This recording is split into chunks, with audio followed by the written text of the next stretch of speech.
We continue our team coverage of the sentencing of the killer from Clay and child rapist David Renz. Responsible for the death of a beloved Liverpool school librarian, Lori Bresnahan, and raping a young girl. Renz will spend the rest of his life in prison, never eligible for parole. Now, at this morning's sentencing, the Good Samaritan heroes who were first on the scene that night were praised by the judge, prosecutors, and also the victim's family. Bill Craig comforted Lori Bresnahan as she lay dying and was tearing up in the courtroom today as her killer learned he would spend the rest of his life in prison. It was humbling, but this wasn't about me. This was about making sure this monster never saw the light of day again today. Every time I see him on television and then today in court, I'm reminded about how slight this guy is. There's nothing to him, and yet, as the judge said, he committed such evil that night. Well, do you feel the same way? I think that when you have someone who's as evil as that individual, I mean, I don't think it really matters if you're 5'4" or 6'4" or 200 pounds or 100 pounds.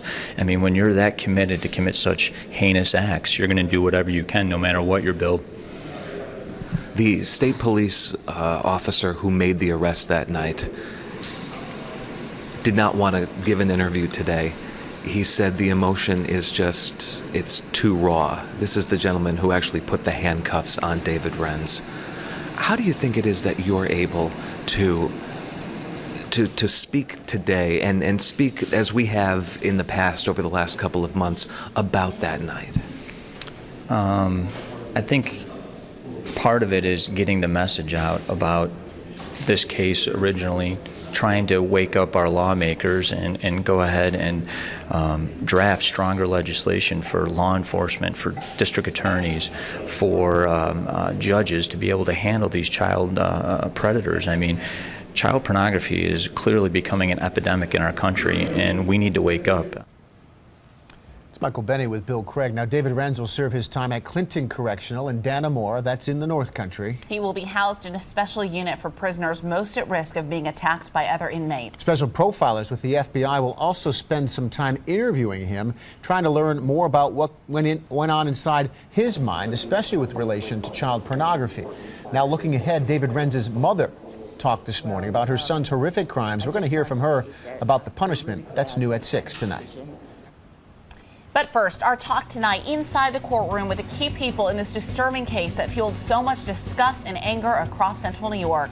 Even the defense attorney, the man who represented David Renz, says this case caused him to reevaluate the way he protects his own family. Then we revisit the credible threat in Marcellus at the middle school. What are your concerns as parents? Remember, you're always invited to join the conversation. #TheTalk, CNY. Coming up, flooding causes tens of thousands of dollars in damage to a Finger Lakes camp for children with cancer just days before they're set to arrive. We'll tell you how you can help get the camp back on track and lift some spirits of some very deserving families. That's next at 6.